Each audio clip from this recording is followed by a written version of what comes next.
கர்த்தராகிய இயேசு கிறிஸ்துவின் நாமத்தினால் உங்கள் அனைவருக்கும் என் அன்பின் வாழ்த்துதலை தெரியப்படுத்துகிறேன்.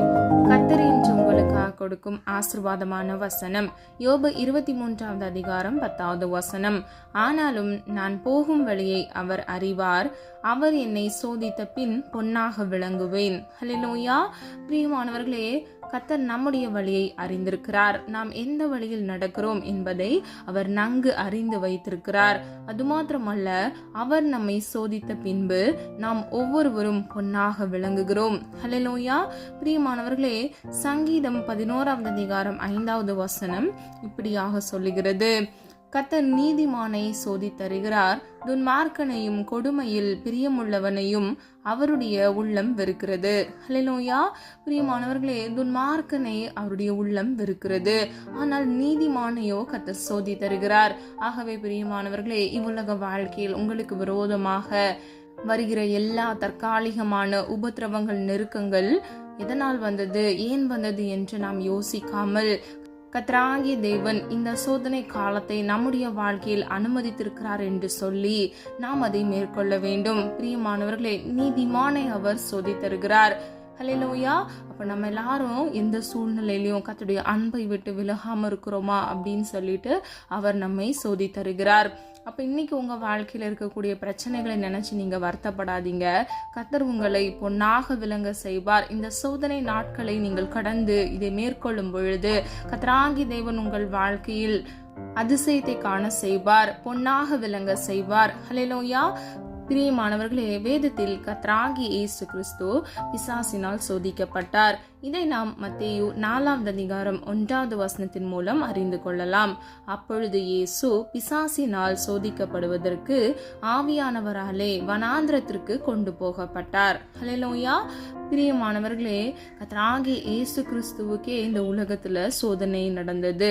அப்போ அவருடைய பிள்ளைகளா இருக்கிற நீங்களும் நானும் கூட இவ்வுலக வாழ்க்கையில் பிசாசினால் அநேக சூழ்நிலைகள்ல சோதிக்கப்படுகிறோம். ஆனால் பிரியமானவர்களே, கர்த்தராகிய இயேசு கிறிஸ்துவோடு பிதாவாகிய தேவன் இருந்தது போல நம்மோடும் கூட கர்த்தராகிய இயேசு கிறிஸ்து இருக்கிறார். பிரியமானவர்களே, முடிவு பரியந்தம் அவர் நம்மோடு கூட இருக்கிறார் என்று வேதம் சொல்லுகிறது. பிரியமானவர்களே, கெச்சிக்கிற சிங்கம் போல சத்ருவானவன் உங்களுக்கு விரோதமாக எழும்பினாலும் நீங்கள் பொல்லாப்புக்கு பயப்படாதபடிக்கு அந்த சோதனையை, அந்த பிரச்சனையை நீங்கள் மேற்கொள்ள வேண்டும். ஹல்லேலூயா. கர்த்தராகிய இயேசு கிறிஸ்து அநேக தரம் பிசாசினால் சோதிக்கப்பட்டார். ஆனால் பிரியமானவர்களே, அவர் அதை மேற்கொண்டார். நீங்களும் கூட பிரியமானவர்களே, இந்த உலக வாழ்க்கையில உங்களுக்கு விரோதமாக வருகிற பிரச்சனைகளை மேற்கொள்கிறவர்களாய் இருக்க வேண்டும். உங்க சுய பலத்தினாலேயோ சொந்த செயலினாலேயோ நீங்க அதை மேற்கொள்ளவே முடியாது. கர்த்தருடைய பெரிதான கிருபையினால் மாத்திரமே நீங்கள் அவரிடத்திலிருந்து, அவருடைய சமூகத்திலிருந்து பலத்தையும் சத்துவத்தையும் பெற்றுக்கொண்டு அந்த சூழ்நிலைகளை மேற்கொள்ள முடியும். ஹல்லேலூயா. பிரியமானவர்களே, நீங்கள் விழித்திருந்து ஜெபம் பண்ணும் பொழுது நீங்கள் இவ்விதமான சோதனையை மேற்கொள்கிறவர்களாய் இருப்பீர்கள்.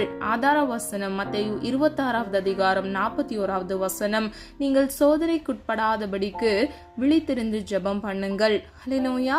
அப்போ பிரியமானவர்களே, நீங்க என்ன செய்யணுமா, நீங்க சோதனை உங்க வாழ்க்கையில வராதபடிக்கு நீங்க விழித்திருந்து கர்த்தருடைய சமூகத்துல காத்திருந்து ஜெபிக்க வேண்டும். ஹல்லேலூயா.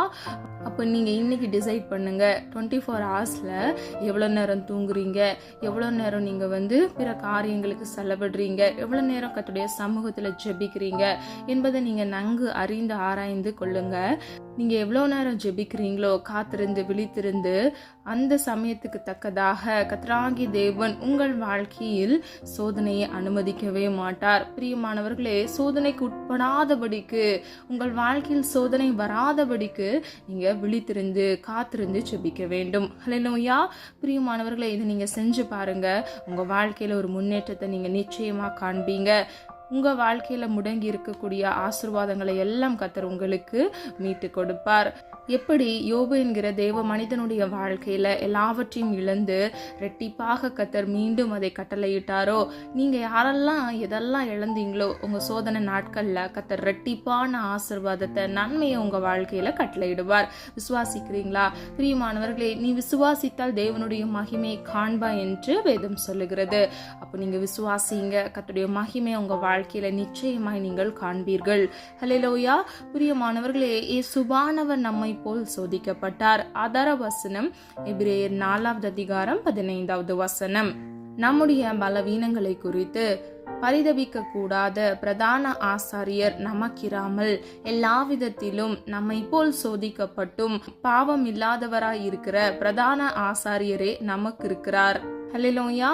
பிரியமானவர்களே, நமக்கு ஒரு பிரதான ஆசாரியர் இருக்கிறார். அவர்தான் கர்த்தராகிய இயேசு கிறிஸ்து. நம்முடைய பலவீனங்களை குறித்து அவர் பரிதபிக்க கூடாத பிரதான ஆசாரியர் நமக்கில்லை.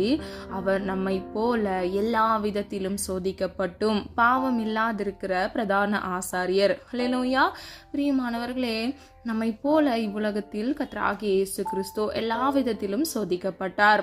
பிரியமானவர்களே, அவர் மானிடராய் இந்த உலகத்தில் கடந்து வந்தார். அவர் இவ்வுலக வாழ்க்கையில் பாவத்தை மேற்கொண்டு அவர் ஜெயம் எடுத்தார். பிரியமானவர்களே, சிலுவையில் நமக்காக நம்முடைய பாவங்களற நம்மை சுத்திகரிப்பதற்காக ஜீவ பலியாக தம்மை தாமே ஒப்பு கொடுத்தார். இன்றைக்கு பிரியமானவர்களே, எனக்கு மட்டும் ஏன் சோதனை, என்னுடைய வாழ்க்கையில மட்டும் ஏன் கஷ்டமா இருக்கு, என் கூட இருக்கிறவங்கெல்லாம் நல்லா இருக்காங்களே, என்னால் ஒரு முன்னேற்றத்தை அடைந்து கொள்ள முடியலையே அப்படின்லாம் சொல்லி நீங்க யோசித்து கொண்டு இருக்கிறீங்களா? கவலைப்படாதீங்க. நீங்க ஒவ்வொருவரும் கர்த்தரால் தெரிந்து கொள்ளப்பட்டவர்கள். பிரியமானவர்களே, அழைக்கப்பட்டவர்கள் அநேகர், ஆனால் தெரிந்து கொள்ளப்பட்டவர்களோ ஒரு சிலர். தேவனால் தெரிந்து கொள்ளப்பட்ட நம்முடைய வாழ்க்கையில் கர்த்தர் நிச்சயமாக சில சோதனைக்கு நம்மை அனுமதித்து நம்மை சுத்த பொன்னாக விளங்க செய்வார். நாம் ஒவ்வொருவரும் சோதித்தறிந்த பின் பொன்னாக விளங்குகிறோம். பிரியமானவர்களே, இவ்வுலக வாழ்க்கையில் இருக்கக்கூடிய எல்லா விதமான பிரச்சனைகள், போராட்டங்களை, சோதனைகளை நீங்கள் மேற்கொள்கிறவர்களாய் இருக்க வேண்டும். ஹல்லேலூயா.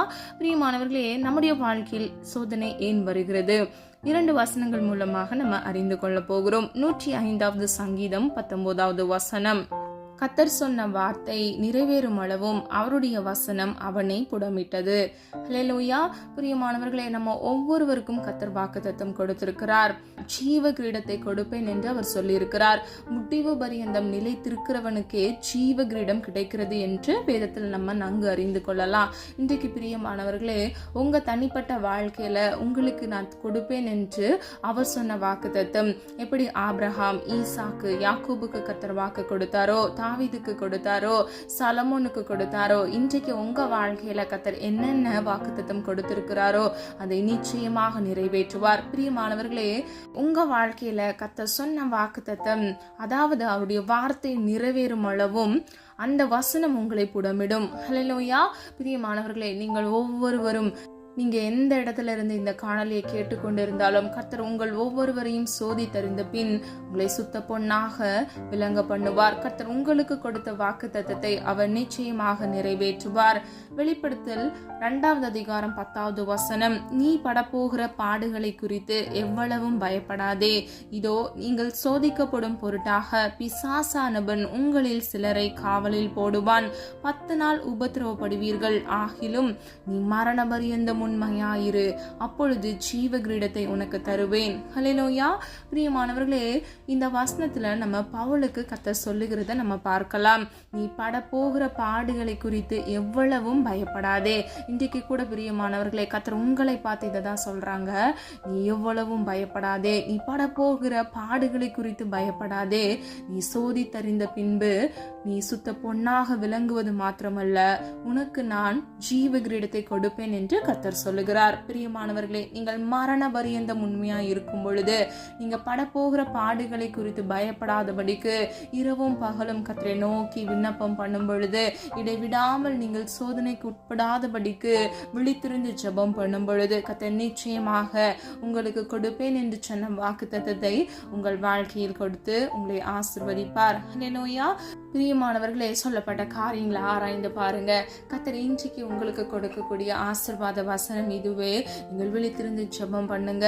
உங்கள் ஒவ்வொருவரின் வழியை கர்த்தர் அறிந்திருக்கிறார். அது மாத்திரம் அல்ல, கர்த்தர் உங்களை சோதித்தறிந்த பின் நீங்கள் சுத்த பொன்னாக விளங்குவீர்கள். பிரியமானவர்களே, நம்முடைய உள்ளந்திரியங்களை கர்த்தர் சோதித்தருகிறார் என்று 7வது சங்கீதம் 9வது வசனத்தின் மூலம் நம்ம அறிந்து கொள்ளலாம். கடைசி பகுதியை பாருங்க. தேவரீர் இருதயங்களையும் உள்ளந்திரியங்களையும் சோதி தருகிறவர். ஹல்லேலூயா. அப்ப நம்ம என்ன யோசிக்கிறோம், என்ன சிந்திக்கிறோம் அப்படின்னு சொல்லிட்டு நம்ம கூட இருக்கிறவங்களுக்கு தெரியாது. நம்ம ரொம்ப நேசிக்கிற மனிதர்களுக்கு தெரியாது, ஆனால் கர்த்தருக்கு தெரியும். ஹல்லேலூயா. அப்போ நம்ம ஒரு தப்பு செய்கிறோம் அப்படின்னா யாருக்குமே தெரியாது அப்படின்னு சொல்லிட்டு நீங்க இருக்கவே இருக்காதீங்க. கர்த்தர் அதை சோதித்தறிந்து கொண்டிருக்கிறார். ஹல்லேலூயா. அப்போ நீங்க எப்பொழுதும் நீங்க பேசும்போது நடக்கும்போது உண்மையோடு இருக்க வேண்டும். உண்மையோடு இருக்கும் பொழுது மாத்திரமே கர்த்தர் உங்களை ஆசீர்வதிக்க முடியும். நீதிமான் என்பவன் யார் என்றால் கர்த்தருடைய கற்பனைகளையும் கட்டளைகளையும் கை கொண்டு உண்மையாயிருப்பானாகில் அவனே நீதிமான், அவன் பிழைக்கவே பிழைப்பான் என்று வேதம் சொல்லுகிறது.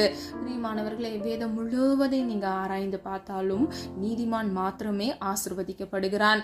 இன்றைய வாக்குத்தத்தம், இன்றைய ஆசீர்வாத வாக்குத்தத்தம் என்று நம்ம பல காரியங்களை ஒவ்வொரு நாளும் நம்ம பார்த்து கொண்டிருக்கிறோம். ஆனால் பிரியமானவர்களே, பிரதானமானது ஒன்றே, நீங்கள் நீதிமானாய் இருக்கும் பொழுது நீங்கள் ஆசீர்வதிக்கப்படுவீர்கள். ஹல்லேலூயா.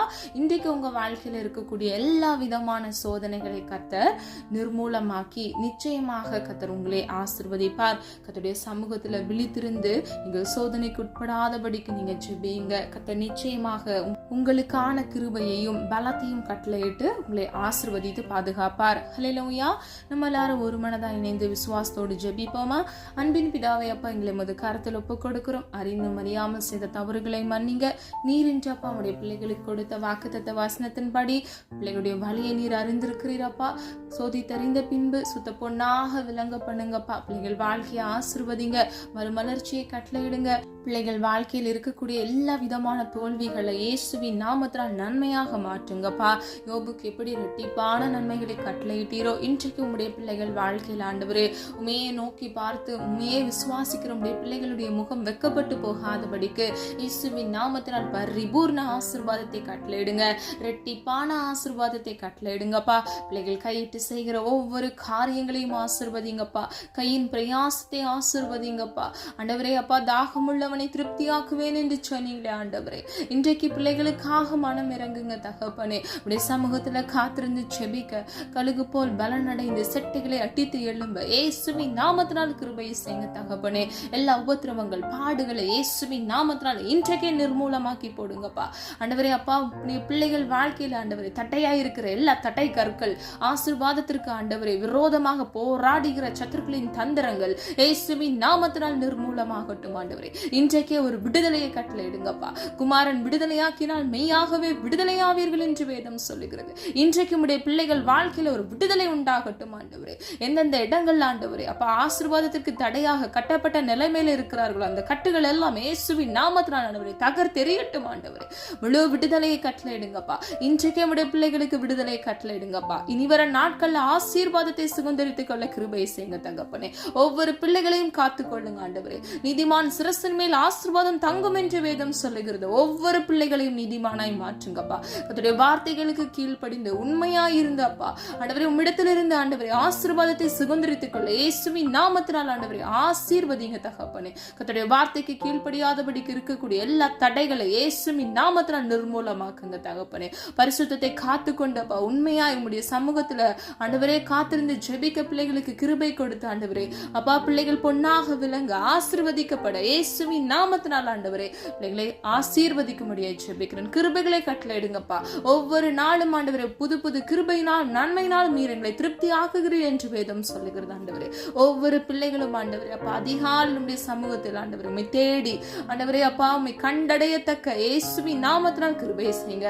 இந்த நாளுக்கான கிருபைகளை கட்டளையிட்டு இயேசுவின் நாமத்தினால் உடைய பிள்ளைகளை ஆசீர்வதிங்க. காத்துக்கொள்ளுங்க, பொறுப்படுத்திக் கொள்ளுங்க. நீர் அப்படியே செய்கிறதற்காக நன்றி. வலது இடதுபுறம் சாய்ந்து விழுந்து போகாதபடிக்கு உடைய நித்திய பரிசுத்த வழியில் உடைய பிள்ளைகளை அப்பா நீர் நடத்தி வாக்குத்தத்தம் பண்ணின ஜீவ கிரீடத்தை அப்பா உடைய பிள்ளைகள் ஒவ்வொருவரும் சுதந்திரித்துக் கொள்ள கிருபை செய்யுங்க.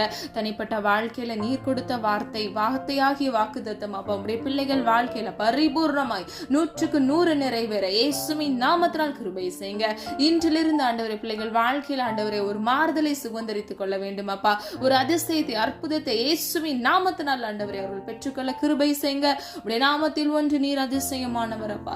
இன்றைக்கு உம்முடைய பிள்ளைகள் வாழ்க்கையில அதிசயமானவைகளை கட்டளையிட இயேசுவின் நாமத்தினால் கிருபை செய்யுங்க. நீர் அப்படியே செய்து விட்டீர், அதற்காக நன்றி அப்பா. இனி வர நாட்கள்ல நாங்கள் நன்மை சுதந்திரித்துக் கொள்ள போகிற கிருபைகளுக்காக நன்றி. எல்லா சோதனைகளை மேற்கொண்டு ஆண்டவரே அப்பா பிள்ளைகள் சுகித்து மன மகிழ்ச்சியோடு வாழ கிருபை செய்யுங்க. சொன்னீங்க. உன் துக்க நாட்கள் முடிந்து போகும் என்று சொன்ன வசனத்தின்படி எல்லா துக்கங்களையும் இயேசுவின் நாமத்தினால் சந்தோஷமாய் மாற்றுங்க. காத்துக்கொள்ளுங்க, பொறுப்படுத்திக் கொள்ளுங்க. உம்முடைய நாமம் மாத்திரம் மகிமைப்படுவதாக. மீட்பர் இயேசு கிறிஸ்துவின் மூலம் ஜெபிக்கிறோம் ஜீவனுள்ள நல்ல பிதாவே, ஆமேன். கர்த்தராகிய தேவன் தாமே உங்களுடைய வாழ்க்கையை வெளிச்சமாய் மாற்றி சோதனைக்குட்படுத்த பின்பு கர்த்தராகிய தேவன் உங்கள் ஒவ்வொருவரையும் சுத்த பொன்னாக விளங்க செய்து உங்களை ஆசீர்வதித்து பாதுகாப்பாராக. God bless you. இந்த வீடியோ உங்களுக்கு பிடிச்சிருந்துச்சுன்னா லைக் பண்ணுங்க, சப்ஸ்கிரைப் பண்ணுங்க மற்றும் பெல் ஐகான் கிளிக் பண்ணுங்க, ஷேர் பண்ணுங்க. God bless you.